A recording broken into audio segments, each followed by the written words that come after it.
Welcome to Innovations and Breakthroughs with your host, Rich Goldstein, talking about the evolutionary, the revolutionary, the inspiration and the perspiration, and those aha moments that change everything. And now here's your host, Rich Goldstein.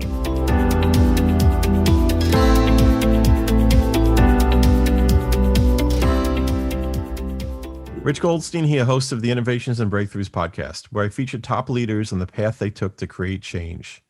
Past guests include Roland Frazier, Joe Polish, and Ryan Dice. This episode is brought to you by my company, Goldstein Patent Law, where we help you to protect your ideas and products. We've advised and obtained patents for thousands of companies over the past 26 years. So if you're a company that has software, a product, or a design you want protected, go to goldsteinpatentlaw.com, where there are amazing free resources for learning about the patent process. And you could email my team at welcome@goldsteinpc.com to explore if it's a match to work together. You could also check out the book I wrote for the American Bar Association that explains in plain English how patents work. It's called the ABA Consumer Guide to Obtaining a Patent. I have here today Mitch Thrower. Mitch is a 22-time Ironman triathlete. A company he co-founded sold for just north of $1 billion. That's a billion with a B. Twice. He also owned Triathlete magazine. He's an author and currently the CEO of events.com. I'm just honored to welcome here today Mitch Thrower. Welcome, Mitch. Hi, Rich. Thanks. Thank you for having me. Yeah, my pleasure. My pleasure. And, there's so many places to start, but you've done so many Ironman triathlons. For many, it's the pinnacle of endurance sports. What got you into endurance sports? Oh, wow. On a personal note, I got involved in sport early because I lost my sister. Sadly, she passed away in my arms when she was 16. And she was an amazing person. And it catapulted me into a life of how can you stay healthy? How can you stay alive? What can you do to celebrate the fact that you're alive? And I fell in love with athletics. I fell in love with technology. Those were kind of my two early passions. Started playing lacrosse. Actually ended up playing through high school. Then fractured my knees in college. So two knee surgeries on each leg later. I started running again to recover. And as I was running, I would be so happy that I could just run again, right? I kind of that Forrest Gump moment where, run, Forrest, run. And it's like that with everything in life. When it's taken away from you, you appreciate it so much more. And so I amplified recovery with swimming and biking and truly enjoyed it so much that I did my first triathlon and it was just over after that. I just loved the sport, the people involved, et cetera. And so that's how I kind of got started, but it's really because of my sister who, nudged me into a life of pursuit of health.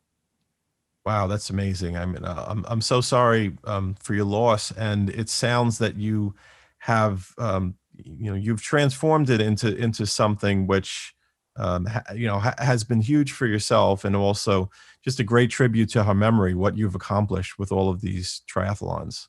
Oh, thank you. It is. It's like I said, when you have things taken away from you, whether it's a person or your health or, your respect and appreciation for it grows so much. Like even this year, we've had our freedoms inhibited to get together. And so we appreciate those moments in our lives so much more.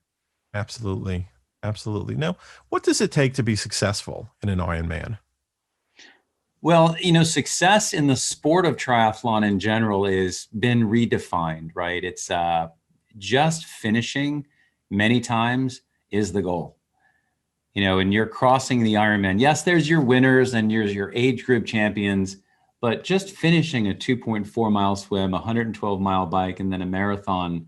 And in particular, sometimes on the island of Hawaii, the big island in the lava fields with the headwinds and the crosswinds and the heat, just finishing that race is a win. And so that's, really the definition of, I think, participation being what it's all about. And more importantly, being in the sport, what I found was so many people, it was kind of like the new golf, right? If you're a triathlete, you might as well stand up and say, yes, I'm obsessive compulsive about success or athletics or whatever it might be. And so it tends to translate, right? People who are very focused on 3 disciplines are probably just as focused on their careers.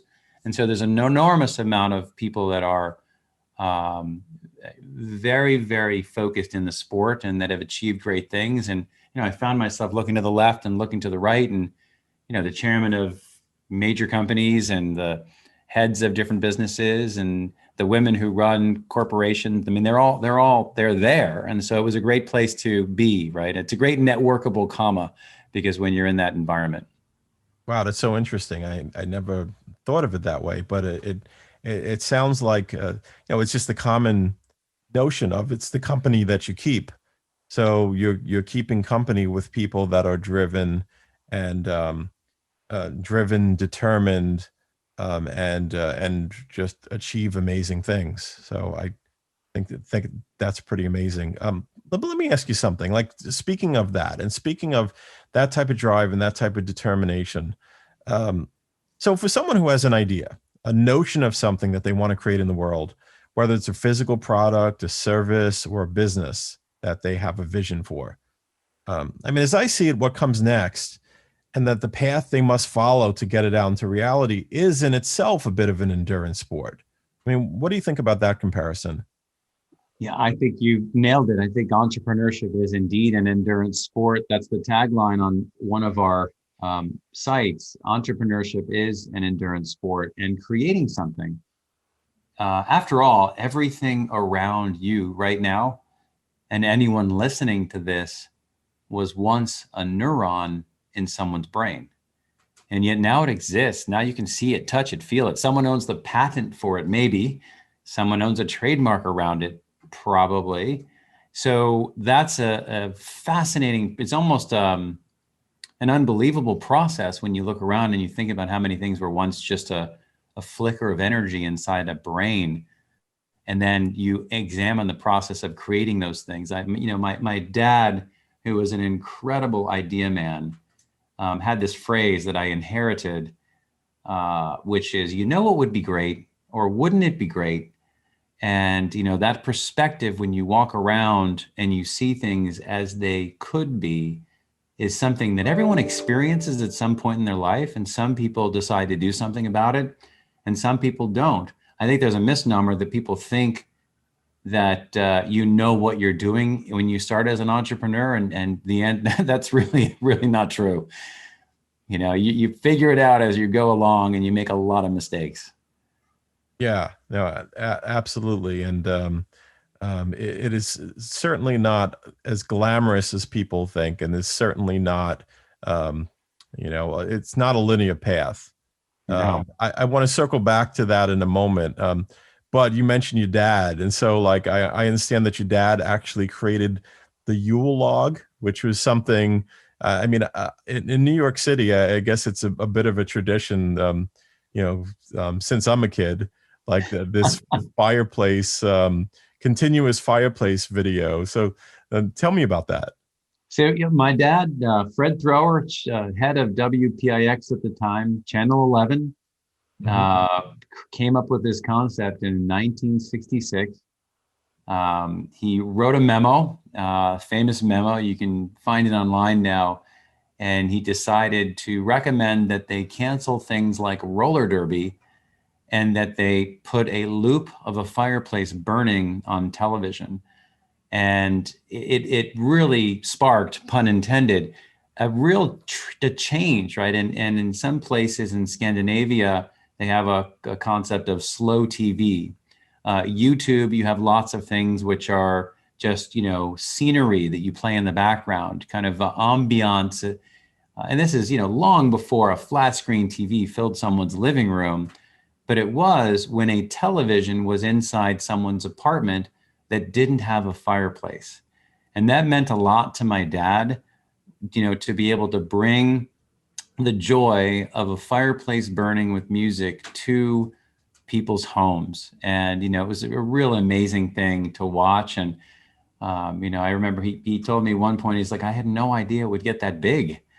right? When you first come up with that. And then even this, like, I think it was the second year or when they refilmed it, they burned the rug at Gracie Mansion. So they weren't allowed to film there again. I think it might've been the first year. So they had to film somewhere else. But what a tradition, right? It's just an example that your ideas can change the world, whether it's for a new software company or for something that's going to spark slow TV and an experience of background imagery. There's some great things out there for people to create. Absolutely. And on the subject, and your mom worked for Jackie O as well. She did, yeah. It's sort of a good full family background here, but yeah, my mom was one of Jackie's assistants for a while, and what an incredible part of history Jackie was. So I think it was a wild generation.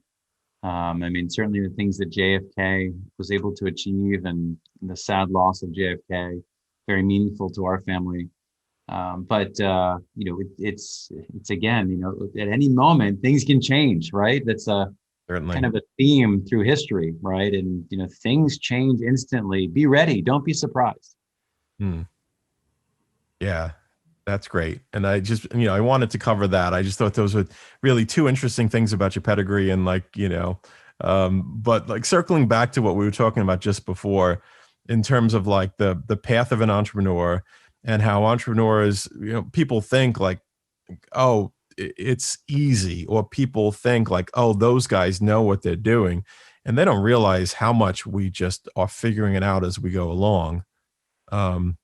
Spaghetti. Yeah, absolutely. And so one of the things in there, one of the ingredients as I see it is resilience, in that, like, again, people imagine that the path to success is like a linear graph that's just a straight line that gradually goes up, or maybe steeply goes up. But anyone who's really been in it knows that it's up and down and up and down. And there's like, before you get to that thing that they call success, there were a lot of pretty low lows. Definitely. And I think it takes resilience, like to be successful. You have to be able to be with those lows. So what do you think about that and the role of resilience in for entrepreneurs, and even in your own journey? The most important thing, and I don't really know the exact moment in my career when I was able to achieve this, but I know right around when it happened, was when I stopped looking at my business or my ideas and involving who I was with what I did. And I was able to take a step back from, hey, I have an idea, or wouldn't it be great if, and then have someone else be critical of the idea or the business, as opposed to taking it personally. And that's part of the entrepreneurial journey, because so much of society says, oh, hey, Rich, nice to meet you. What do you do? Right.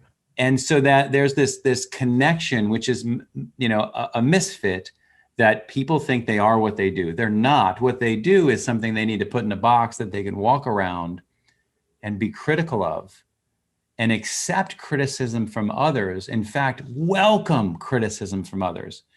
Because when I learned to love criticism, and really, praise doesn't do much for you, but when someone's critical of you, if they're right or wrong, they're giving you a gift of a possible improvement.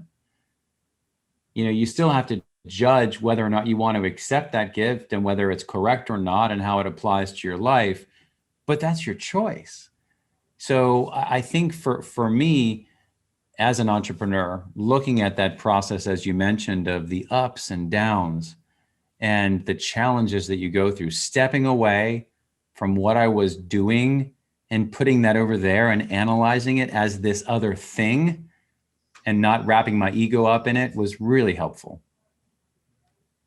It changes your perspective. And that's something I wish all entrepreneurs, and any entrepreneurs that are out there listening, remember to don't take it personally, and solicit and learn to love criticism, and sit on the same side of the table as someone criticizing your business, and be even more critical of it.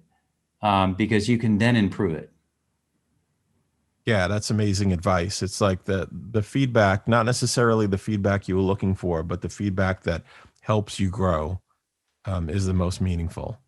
Yeah, and then there's a mismatch between like the optimistic entrepreneur that is like, hey, this is going to be great. And then there's the person maybe next to you that says, well, it's not going to be great for this reason, this reason, this reason. That's not going to work because of this, this, and this. Well, thank you for applying your supercomputer to help prevent problems with this idea, you know? Yeah, right. So it's incredible. People just, they have the wrong perspective. Now, I think through most of your businesses, you've been in the CEO role. Is that fair? That's correct. So then, what about like the COO? Like what role? I mean, it seems like if you're the visionary, and this is kind of the role that I've always been myself, being like the visionary, and I always struggle with operations. And I imagine that you must have paired up with some great COOs to help you bring your visions out into the world. Is that fair? Very fair. And what I found, which is interesting, is you need to find people, and people need to find you, that you trust, not only that can maybe, and ideally, and I'm in a great business partnership now with events.com with someone who is also a visionary, but also an operator, and we can kind of, roll our sleeves up and say, okay, there's a problem. All right, you got that one. All right, I got that one. And then either of us can handle it. All right, hey, here's a great situation, opportunity. All right, you got that one, or I'll get that one. So a good COO can act and do the things you need to do when you can't, and you can act when he doesn't have the time to do them as well. So, title, I'm not really that big on the title component as I am in actually what you're functionally doing with an organization, and having concentric circles that overlap isn't a bad thing, so long as you can decide who's working on what. And, again, leave your ego out of it, because most of the time hierarchical structures, especially when you put C's in front of them, tend to wrap up egos. And the reality is business is about investing your time and money to generate a return. And it's that simple. And if you strip away all of the other things that happen in the middle of making that happen, it becomes really pure. And there's, intent and integrity and purpose and all those things you can add on to that very simple process of investing your time and money to generate a return. So it's a fascinating process. But yeah, I've worked with all kinds of characters over the years, hundreds of people, and you learn a lot about people. You especially learn a lot about people when you add money to the formula, right? And when you add another zero to see them change. I love hiring and then adding a trial period before someone becomes a team member. That's been, some of the favorite hiring components that I've done in the past, because then you get to know somebody before you have them, officially a part of the work family. Right. Absolutely. I think that's great advice for hiring, and it's really not about the title. It's about the functional role. And I wonder, do you have, I know you've worked with, as you said, hundreds of people over the years. Do you have a steady cast of characters, some people that have been with you through different ventures, and kind of like an Adam Sandler movie where it's the usual suspects? Yeah, definitely. Mm-hmm. You always can pick folks that have been with you, and maybe in the past, and, bring them because you worked with them, and there's that synchronicity, if you will. Certainly on the investment side, we have some investors that have been with me in every venture. And that's a really great experience, because there's an alignment of interest component. And if you are aligned, I'll never forget one of my mentors, Matt Barger, who worked at Hellman and Freeman for years, really was such a proponent of align your interests. Make sure that everyone's interests are aligned. Investors, team members, managers, departments, if everyone has the same interests and you can all identify your interests, right? Because there's nothing worse than hidden agendas. But if you can identify and align, you can achieve great things. Mm. Yeah, that's great. And I imagine if you've worked with the same people, the same investors, then you are aligned. They know what to expect from you, and you know what to expect from them, and you can be aligned in whatever it is you're currently working on. That's true. And you also, how people, it's funny because if you want to test your business partners and your friends and your investors, you almost want to go through a crisis with them, or you want to go through large financings with them to understand their patterns of behavior and who they really are, because a lot of times that's hidden. And people respond differently to stress, differently to stressful situations, or to amplified return scenarios, right? So that's something, large corporations tend to have this kind of blame placing, credit taking component often, which is, very important to try and stay away from, where, if something happened that was good, I did it. Something happened that was bad, they did it. Right. And so, to, flip that over and really get a culture that's the opposite of that, where, people own their mistakes are accepted and improved upon. And, if someone else did something great, you embrace them and give them great credit for it. Like a culture of accountability, and acknowledgement. Correct. And that's hard. That is so hard all the time, because when you're in tech, especially, everything moves so fast. And, when you're doing acquisitions, or, certainly in the events industry, right? We had a whirlwind of a year at events.com, in the pandemic, right? You might as well have owned a bar when prohibition went in place, right? Right. Yeah. So yeah, and I guess we'll talk about events.com in a moment, but like first I'm just curious about the notable parts of your journey towards events.com. Like kind of like what are the things that you did previously? And I know you've done a lot, but what are the things that really kind of led you toward building this particular company? So it's funny how love of sport and fitness helped, getting involved in Triathlete magazine, doing a leveraged buyout of Triathlete magazine, participating in the sport commercially for a while, conceptualizing and then launching a company that became sort of the primary place where people were transacting in that sport and other sports, and then growing that company, ultimately going public and then selling, and then being involved really kind of parallel paths, right? Because I was still involved in Triathlete as we rolled it up into a larger venture and went out and bought rock and roll marathons across the country, purchased marathons, turned them into rock and roll marathons, 17 or so magazines in this group. And that was another business that we sold to a private equity firm in San Francisco called Competitor Group. So, having that passion for sport and being in the business of sport really is a wonderful thing. And on my journey, what I learned, and I think I don't know what book it was in or where it was, where someone said, do what you love and the money will follow. I actually think that that's wrong. And I think that it's doing a disservice to the students or the people that are looking at it. I think the right way of doing it is find out what you love, analyze where value is transacting in the world that you love, and insert yourself in the middle. That's so interesting. So it's kind of like figure out what you love, figure out what's valued in the world, look for the overlap between those two, where Correct. what you love meets things that are of value in the world, and insert yourself there. Correct, right? Because in the area that you love, in our case, sport, sponsors were sponsoring events, participants were paying registration fees. And so, hey, let me help this relationship be better. And actually, I was very frustrated registering for the Ironman on like a 7-page document. My handwriting is horrible.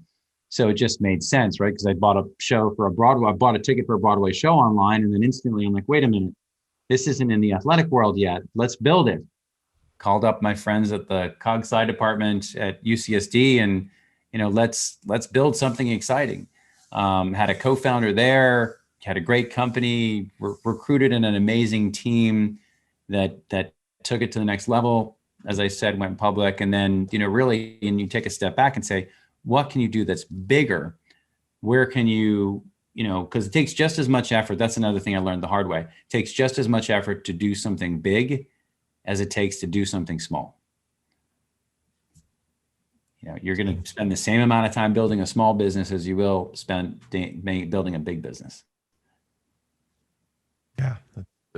So interesting. And I guess it's a matter of, I guess picking the game that you want to play. And so picking a bigger game leads you to a bigger result. I mean, you could spend just as much energy playing a smaller game. And I guess it's kind of like what you have the appetite for. Do you have the appetite for a big game? Then you could get a big return. And another hack for entrepreneurs is when they're thinking, I want to start a business, is to learn about, liquidation multiples. Because there are certain businesses that just trade or sell at a higher multiple of their revenue or their profit than other businesses. And it's going to take you just as much work to create a business with a low multiple at exit than it is at a high multiple at exit. So the question ultimately for the entrepreneurs is, do you want to generate $1 million in revenue and all the work that it takes to build $1 million or $100 million or $10 million in revenue in a company and an industry where those businesses sell for 1 times their gross revenue, or in a company or an industry where those where it sells for 10, 20 times its gross revenue? And that's something that, they don't teach you necessarily when they say, what do you want to get involved in? Well, where's the highest payoff for my effort as an entrepreneur? And, people are like, I fall in love with, maybe creating a restaurant or creating a factory or the direct to consumer brand or whatever it might be, or a software company or a publishing entity, et cetera. But very few people study the answer key to liquidation preference and liquidation multiples. And I encourage folks to do that. Yeah, absolutely. I actually learned that from Roland Frazier. Do you know Roland?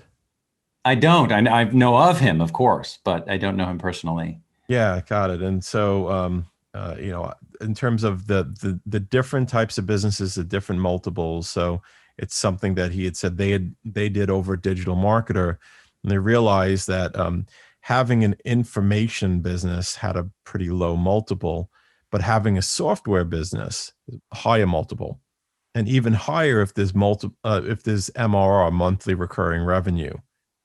So kind of, transitioning the business, recasting the business into something that has a higher multiple can, just, it sounds funny, but multiply the returns you get at when you get to liquidity, when you get to exit. I have a formula that I suggest if people want to create a $1 billion outcome or a $100 million outcome, or just a big outcome, right? Because it's very hard to do $1 billion, right? It's everyone dreams, but I mean it's a lot of work.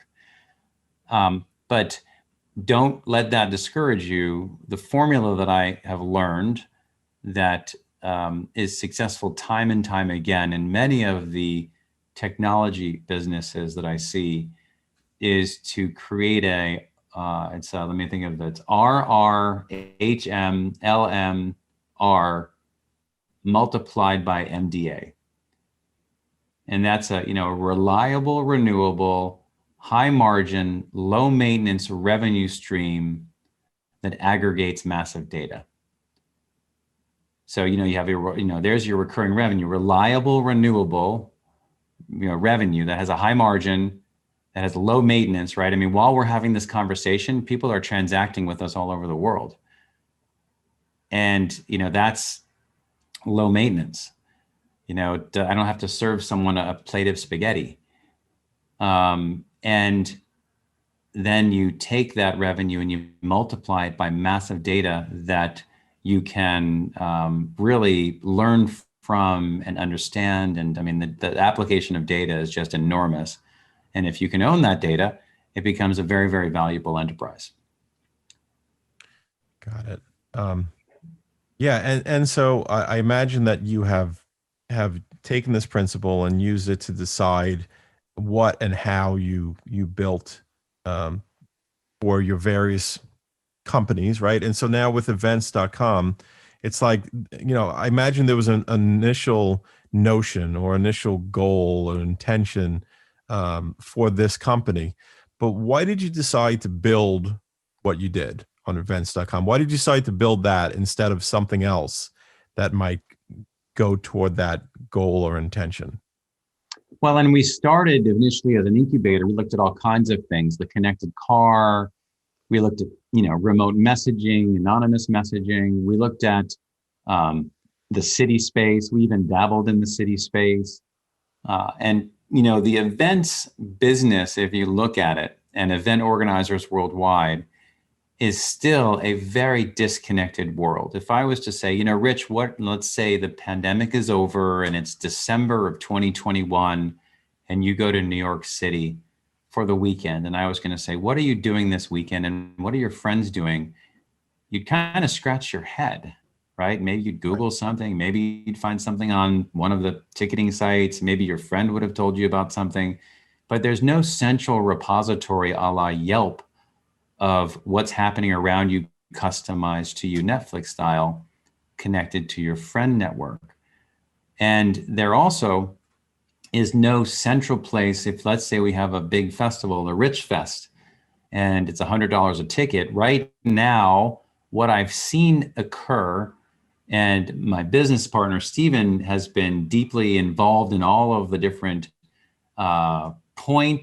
disparate point systems that event organizers have been using or forced to use to solve their problems, right? You've got one thing doing your ticketing, another platform is maybe doing your check-in app, you've got another platform on a spreadsheet trying to sell sponsors, then you're trying to do your digital marketing, and over here is somebody who's going to try and help you understand your data. You're on up to 15 different platforms to make Rich Fest happen, and you just want to produce a great event. Right. So, for us, events isn't so much about ticketing, although it's something that we do. It's really about discovery and then managing all of the software for your event. So that's, the why really is in where the problem exists. And it's because event organizers are losing time and money, and we can flip that on its head and help them save time and make money. And, when those types of opportunities arise, they tend to be pretty big. And, we love solving big problems. Awesome. So, any final advice for entrepreneurs, people who are seeking to innovate, seeking to launch their first business around their idea or their dream? Don't be afraid to ask for help. And when asking for help, try and make sure that you're putting yourself in the right environments. I found myself through happenstance and coincidence in the sport of triathlon that was filled with the median income of a triathlete is really significant. And when you put yourself in environments where there are people who can help you, there are probably 2 locations in every city every city in America. And one of those locations is filled with people who can probably help you, and the other location is not. And also the last piece would be to manage so effectively the people you interact with. And I always run the kind of snapshot. There's this game, you might remember it, called Chutes and Ladders. And in England, it's called Snakes and Ladders, right? And it's been around for centuries, I think. And Chutes and Ladders was the American version of a game that came here. And if you land on number 28, what happens is you go all the way up the ladder to almost the end. But if you're going through the game and you land on number 87, you slide all the way back down to the start. And in many ways, the people you interact with are either number 28s or they're number 87s. And you know it. If you're an entrepreneur, you can tell if there's an energy vampire or someone you shouldn't be investing your time with, or I should say spending your time with, because you spend time on things that you're not thinking about. You invest time on things that you are thinking about. So, those would be my maybe, thoughts for entrepreneurs out there that hopefully will be helpful. And, that's a work in progress I think with all of us. But if we can think about it more often and really invest our time with the right people and doing the right things, it would be great. We make 35,000 decisions every day. Try and make more good decisions in those 35,000 tomorrow than you did today. Yeah, I think that's awesome advice. It really is all about people. One of my mentors says relationship is the foundation of accomplishment. And I really love that advice. So if people want to learn more about you, how would they go about doing so? Well, so I think if folks are out there and they're looking for any help with their events, they can certainly reach out to events.com. My email is mitch@events.com. And if folks have other reasons to reach out, feel free to reach out. Give me a week or so for a response time, just based on volume. Given all the things we're managing this year, we're really excited about emerging into effectively what we think will be, hopefully the roaring 20s, because every prior pandemic in history has had a period after it of celebration and exuberance. Now we're a little ways away from that right now, but truly excited to be a part of what happens in the world as we all emerge from this challenging time we've been through. Absolutely. It's going to be so exciting. The next roaring 20s. So Mitch, thanks so much for being here. I really appreciate you taking the time to have this conversation with me and share your wisdom with the audience. Great. And Rich, thank you so much. I really enjoyed our other conversation even before the podcast on patents. So I deep appreciation for what you do in helping people protect their ideas. Should have mentioned that if you have an idea and it's patentable, find out and start to think about it. Yeah. Thank you. Thank you so much. Thanks for listening to Innovations and Breakthroughs with your host, Rich Goldstein. Be sure to click subscribe, check us out on the web at innovationsandbreakthroughs.com, and we'll see you next time.